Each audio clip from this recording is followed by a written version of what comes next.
बाराबंकी सूबे की राजधानी लखनऊ का निकटवर्ती जनपद, जिसे माना जाता है पूर्वांचल का द्वार। निकाय चुनाव की बढ़ चुकी हैं सरगर्मियां। अनादि टीवी बताएगा कौन बना रहा नगर की सरकार। 13 नगर पंचायतों के बीच सुशोभित एक नगर पालिका, जहां रहती है राजनीतिक वर्चस्व की लड़ाई। भाजपा 10 सालों से लहरा रही है भगवा, अब सपा साइकिल को पकड़ा रही रफ्तार। क्या होगा सूरत हाल, तय करेगी जनता, किसे मिलेगी जीत, किसे मिलेगी हार। लगभग 4 लाख वोटर तय करेंगे पालिका अध्यक्ष। अनादि टीवी पहुंच चुका है बाराबंकी। जान लीजिए क्या होंगी सियासी सरगर्मियां। देखिए नगर की सरकार अमरेंद्र प्रताप सिंह, संजय पांडे और नीतीश मिश्रा के साथ। नमस्कार, अनादि टीवी के विशेष प्रोग्राम नगर की सरकार में आपका स्वागत है। और हम आ पहुंचे हैं पूर्वांचल का द्वार कहे जाने वाले राजधानी लखनऊ के नज़दीकी जनपद बाराबंकी में। बाराबंकी के मुख्य शहर में हम मौजूद हैं और यहाँ हम कहेंगे कैमरामैन से दिखाएं कि इसको देवा और महादेवा की धरती कहा जाता है। ये देवा और महादेवा यहाँ से 13 किलोमीटर और 35 किलोमीटर दूर है। फिर आगे गोंडा, बहराइच, अयोध्या और गोरखपुर यही सड़क जाती है। और ये है यहाँ का सबसे मशहूर चौराहा, पटेल चौराहा। हम बात करेंगे कि राजधानी के नज़दीकी जनपद बाराबंकी में इस बार नगरीय निकाय चुनाव में कौन बाजी मारने वाला है और किसके हाथ जीत का, किसके घर जीत का डंका बजने वाला है और किसके हाथ हार लगने वाली है। हमारे साथ मौजूद है हमारे बाराबंकी के रिपोर्टर नीतीश मिश्रा। नीतीश, दर्शकों के बीच में आपका स्वागत है। नीतीश, हमें बताएं कि बाराबंकी में नगर की सरकार इस बार किसकी बनने वाली है और किसके घर जीत का डंका बज सकता है। कौन कौन प्रत्याशी मैदान में है, एक दूसरे से टक्कर ले रहे हैं और किसका जलवा दिखाई पड़ रहा है। अमरेंद्र जी, बहुत बहुत स्वागत है आपका। नगर की सरकार को लेकर आप हमारे जनपद में पधारे हैं, आपका बहुत बहुत स्वागत है। बात करें अगर अनादि टीवी का जो एक कार्यक्रम है, इसके माध्यम से हम बताना चाहते हैं उन तमाम दर्शकों को जो वर्तमान समय में हमें देख रहे हैं, राजधानी लखनऊ का सबसे निकटवर्ती जनपद है बाराबंकी। आध्यात्मिक दृष्टिकोण के साथ साथ राजनीतिक दृष्टिकोण से इस जनपद का बहुत ही ज़्यादा महत्व है। बात करें राजधानी की तो यहाँ पर कहते हैं राजधानी का सबसे निकटवर्ती जनपद होने के कारण यहाँ की राजधानी पूरे प्रदेश को प्रभावित करती है और इसी कारण से यहाँ पे तमाम राजनीतिक दल लगातार अपना ध्यान लगाए रखते हैं और वो किसी भी प्रकार से यह कोशिश करते हैं कि यहाँ ज़्यादा से ज़्यादा सीटें उनकी मिल सकें। अमरेंद्र सर, अगर बात करें बाराबंकी में तो बाराबंकी में तमाम राजनीतिक दलों की लड़ाई होती है। एक जो सबसे बड़ी बात है जो पूरे उत्तर प्रदेश में चल रहा है, निर्दलीय दावेदारों ने कहीं ना कहीं बड़े राजनीतिक दलों के होश उड़ा दिए जी। क्योंकि सबसे बड़ी बात यहाँ पर यह आ रही है कि अभी तक राजनीतिक दल ये सोच रहे थे कि जो हमारे कार्यकर्ता हैं वही मैदान में आएंगे तो उन्हें जीत आसानी से मिल जाएगी। लेकिन जिस प्रकार से टिकट वितरण हुआ है, सभी पार्टियों में लगभग असंतोष देखने को मिल रहा है। ये कहीं ना कहीं राजनीतिक दलों के लिए सभी पार्टियों में अंदर खाने जो है असंतोष चल रहा है। नीतीश, हमारे दर्शक जानना चाहेंगे कि बाराबंकी शहर में, शहर बाराबंकी में, इस देवा और महादेवा की धरती में इस बार लड़ाई मुख्य रूप से किन किन लोगों के बीच में, कौन कौन ताल कस के ठोक रहे हैं। देखिए, इसी बात को मैं अपनी पहली बात से प्रासंगिक करते हुए आपको बताता हूं कि यहाँ जो निर्दलीय प्रत्याशी हैं वो सबकी हालत खराब किए हैं। कुल मिलाकर ये कह सकते हैं मौसम की जो तपिश है वो तपिश कहीं भी रुकने का नाम नहीं ले रही है।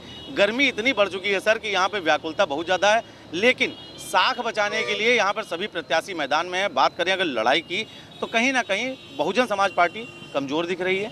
कांग्रेस का टिकट चयन पर लगातार सवाल उठ रहे हैं। भारतीय जनता पार्टी और समाजवादी पार्टी में एक बार फिर से कांटे की टक्कर देखने को मिल रही।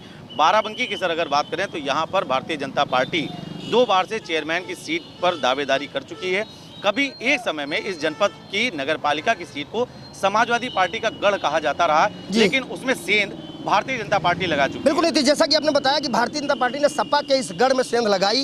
2 बार से भारतीय जनता पार्टी को यहाँ नगरपालिका मिली। इस बार भी भारतीय जनता पार्टी मैदान में है, इस बार भी सपा मैदान में है। लेकिन जैसा कि आपने बताया निर्दलीय किसी का भी खेल बिगाड़ सकते हैं, क्या ऐसा संभव है? हाँ बिल्कुल, निर्दलीय जिस तरह से यहाँ पे चुनाव लड़ रहे हैं। और सबसे बड़ी बात करें, एक राजनीतिक दल आम आदमी पार्टी कहीं ना कहीं अपने वोटरों को बढ़ा रहा है और कहीं ना कहीं जो एक तबका है वो अरविंद केजरीवाल की नीतियों को पसंद कर रहा है।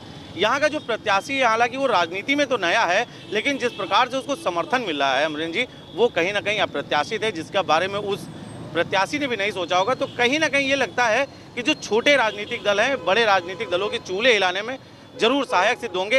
हार और जीत क्या है ये तो समय बताएगा। जो मुख्य सत्ताधारी पार्टियां हैं, जो मुख्य दल हैं, जैसे भारतीय जनता पार्टी, समाजवादी पार्टी, कांग्रेस और बसपा, इनसे जो कैंडिडेट लड़ रहे हैं, हम नाम बताना चाहें आप, कौन सी पार्टी से कौन कैंडिडेट है? बिल्कुल, भारतीय जनता पार्टी से अगर बात करें तो यहाँ पर भारतीय जनता पार्टी से रंजीत बहादुर श्रीवास्तव पहले ऐसे शख्सियत थे जिन्होंने नगर पालिका के जो ध्वज हैं उसमें भगवा ध्वज फहराया था। बिल्कुल। उसके बाद उनकी पत्नी को टिकट मिला। एक बार फिर उनके घर में टिकट की हैट्रिक हुई है।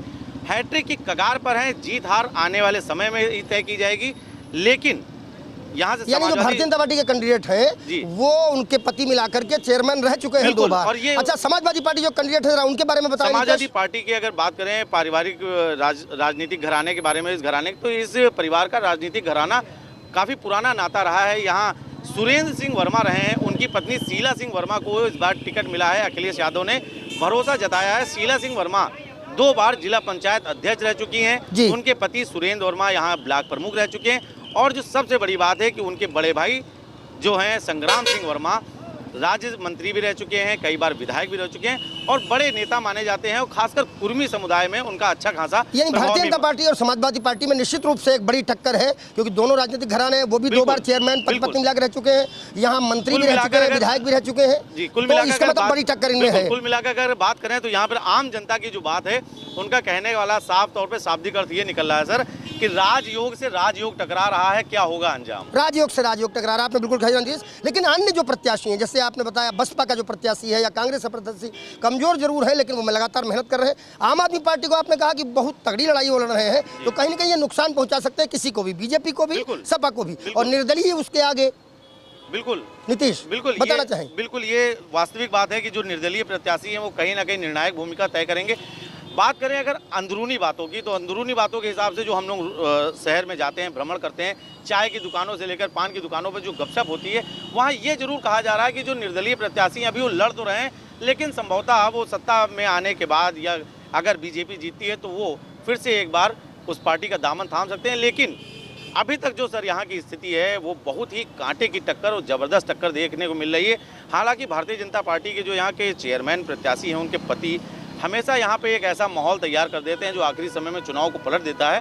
लेकिन समाजवादी पार्टी भी इस बार जिस तरह से मेहनत कर रही है सर, वो कहीं ना कहीं अखिलेश यादव को जरूर पसंद आएगा। जीत मिले हार, ये बात की बात है। ठीक है नीतीश, जैसा आपने बताया कि ये तो देखने वाली बात होगी, आने वाला वक्त बताएगा कि क्या कुछ होता है, किसके घर में जीत का डंका बजता है और किसके हाथ हार लगती है। लेकिन फिलहाल बाराबंकी का माहौल, राजनीतिक माहौल नगर की सरकार के लिए पूरी तरह गर्म है। जल्द ही मिलेंगे उन प्रत्याशियों से और उनसे आपको रूबरू कराएंगे कि क्या कुछ उनकी अपनी बात है, किस एजेंडे पर वो काम करेंगे और किस लिए जनता उनको प्यार देगी। फिलहाल के लिए इतना ही, नमस्कार।